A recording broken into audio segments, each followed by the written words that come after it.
Alright, so everyone saw the title, and I'm sure some people disagree very strongly, but let me make my case, and if at the end of the arguments you still want to dislike the video, that's fine. In that situation, it has earned a thumbs down heftily, but hear me out on it. Fallout 76, first and foremost, has an identity crisis on its hands.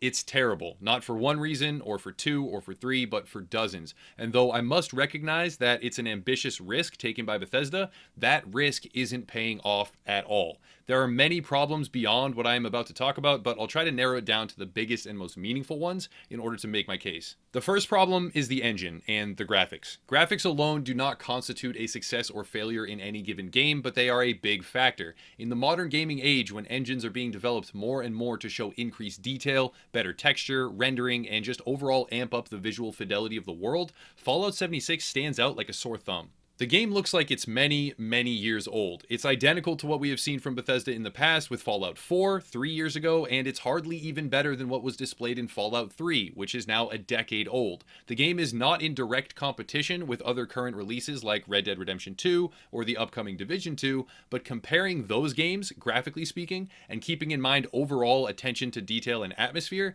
it's unbelievable how far behind Fallout 76 is. I would make a joke, but it's really actually not funny at all. It's kind of sad. Now, I don't want to harp on graphics alone too much, but the issue of low visual detail is exacerbated by performance problems and frame rate drops. The issue has to be taken with a grain of salt. Yes, the game isn't released yet, but Bethesda has made it clear this is pretty much the final game version, or close thereabouts, and as a result, we can be confident the frame rate is not going to improve drastically. Even on high-end gaming PCs, the game still struggles to achieve a high yet smooth FPS count, and on console, it is devastatingly bad at times. It's understandable when a game that takes on an overly ambitious level of detail and atmosphere struggles on lower end machines. It's not so understandable when a game that looks like it could have been released 10 years ago struggles just as much or more.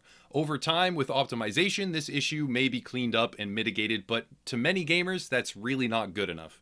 Right alongside frame rate problems and graphics is the overall PC port itself. I am not mainly a PC gamer, but from everything I've been able to gather, Fallout 76 was ported badly. It has a clunky control set, tedious layout, and everything from the in-game keybinds to the menu settings are awkward to navigate.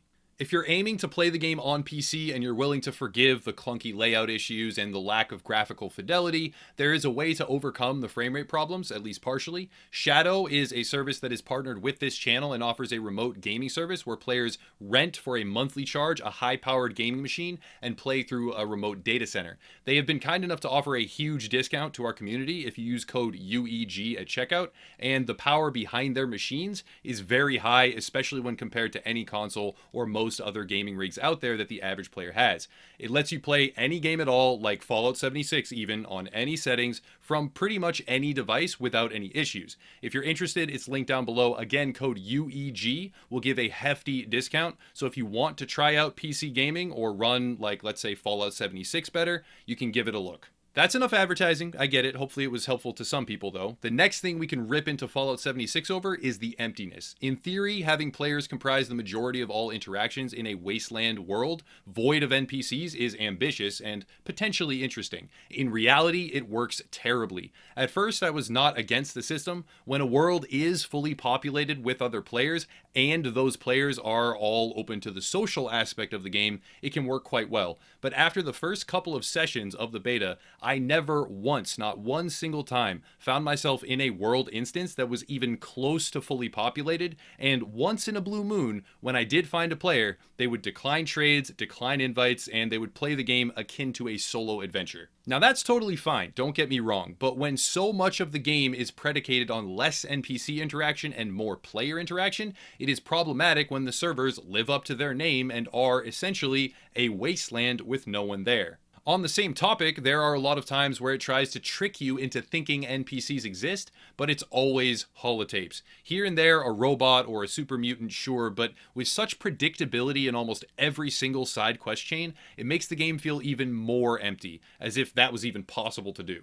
There are some very distinct positives, however, and it's only fair to make mention of them. The perk card system, to me, is a dream come true. Not so much the randomness of the packs, but the way you scale up each main stat and then spec cards into it to fulfill the points. That has tremendous potential for builds and creativity, especially if they produce a ton of different perk cards that are well balanced. It's fantastic overall, but it's surrounded by too much mediocrity.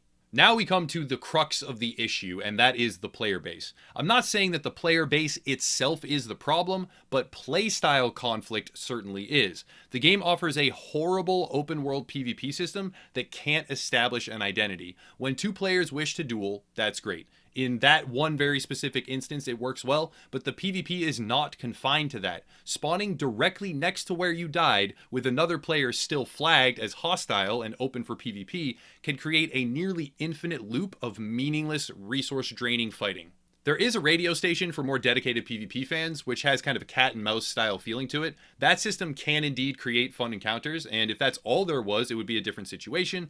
But no, the open world aspect is there too. And because of that, you will have two polar opposite groups of players. On the one hand, there will be those treating the game as a single player or friendly, cooperative, traditional Fallout experience. That's fine, but in direct opposition is the group treating the game as an open world PvP arena all the time. The open world PvP players are not able to get their fix of high tension, meaningful combat because of the punishingly severe damage decrease against players who aren't fighting back. But they can still damage them. That's a key factor. Or they can jump in front of bullets and get them to flag and then engage them. They can ambush them at the right time when they're low and finish them off, etc., etc. This can pretty quickly damage the experience of the players who just want to go through their own Fallout journey and want to play single player. These two groups have different tactics for finding enjoyment, and those tactics are almost entirely mutually exclusive. It's two sides that want different things in one space, with systems designed to make both of them happy, but instead, they just make them both miserable. In theory, it may seem fine, but in reality, all the systems built to offer every type of player a space to have fun just make the whole thing less fun for everyone involved. If it was entirely a single player game, that group would have a much better overall experience, and likewise, if it was a no-holds-barred open-world PvP fest, that group would be extremely happy, and the crowd would thin down to a specific community that prefers that style of game. But no, what's happening, and what will continue to happen, is most players come in, realize how confused Fallout 76 is about its own identity, and then they leave. A common argument I've seen, and not only one applied to Fallout 76 actually, but one that's applied to any title that comes under fire, is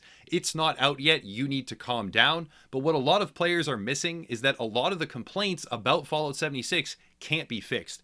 They're related to stone cold systems like its engine, or at the very least, they cannot be fixed anytime soon.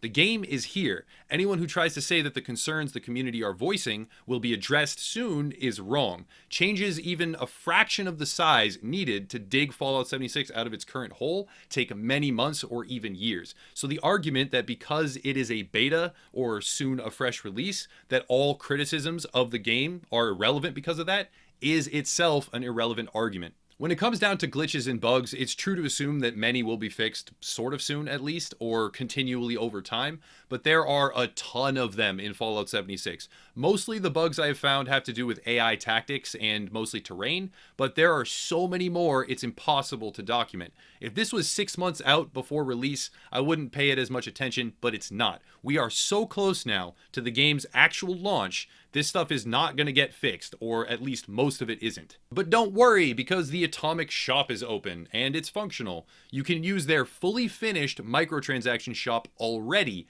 and it is honestly probably the most polished thing in the game. Fallout 76, in my mind, is and will become emblematic of a Frankenstein game creation made solely to capitalize on a fanbase while roping in some new players, and earn as much money as possible while cutting as many costs as could be gotten away with. The game lacks detail, it lacks NPCs, it lacks mechanical and technical polish, its PC port is bad, and all of this may even be slightly forgiven if there was a metric dickload of content to explore. Tons of storylines to uncover and Easter eggs to find, a massive world with unique monsters, items, and much more. And to be truthful, there are some cool enemy archetypes, some cool encounters, and some cool locations, but it's not even close to what would be needed to forgive the gaping void that the game has in all its other areas. All this is not to say that the game will never get better or never be good, but the journey is going to be a long one, and it's going to tap into your wallet to see it through. It doesn't seem like the traditional Fallout fanbase has enough goodwill in the bank to tolerate that. Bethesda took a massive risk and produced something truly ambitious, though not ambitious in the right ways. Instead, it's in ways that their community likely does not and will not appreciate. Taking risks is great, so in that sense they should be sort of respected, I guess, but Bethesda has made a game that was not asked for or wanted by a large section of their core fans, and they made it badly to boot. Fallout 76 will be populated by two dwindling groups that can't coexist, and to sum it all up, Fallout 76 is complete garbage. The one thing I have heard time and time again, and I've kind of felt myself even voicing this to others, is that the game is fun if you have a group of friends. It offers a social space where good times can flow with the right people. But then, what isn't fun with the right group of friends? If the sum total of the game is that you can have fun with people you normally already have fun with, how is that really an endorsement? There are innumerable things that you could do or play with that same group of people and have far more fun than roaming the wasteland of Fallout 76. I will still cover the game on the channel, probably, and here's where I get inevitably called a hypocrite, but for those players that somehow do find love for Fallout 76 somewhere in their heart, I don't know how, I want to remain a reliable channel that provides information to them. In addition to that, it seems very conducive to different videos with tips or builds or more stuff like that, barring some sort of epic disaster. I will probably assemble my squad, make my own fun, and provide some content along the way. But that doesn't change the fact that the game is bad, and that this kind of patchwork, unfinished creation should be highlighted for what it is, and kind of raked over the coals and called out. That's going to wrap it up. If you want to support the channel, we have a lot of links like Facebook group, Discord, our own gaming forums down below. And if you do have any interest in trying out Shadow to play PC games with better graphics, better performance, while avoiding the higher initial cost of buying your own hardware or your own entire rig, make sure to use the code UEG at checkout for a hefty community discount. As always, thank you for listening. If you still want to dislike the video now, you've 100% earned the right to do it, and it's actually a meaningful dislike because you made it all the way to this point. So go ahead if you still want to. Also, drop any feedback in the comments down below, and that's it. I'll wrap it up there. Have a nice night.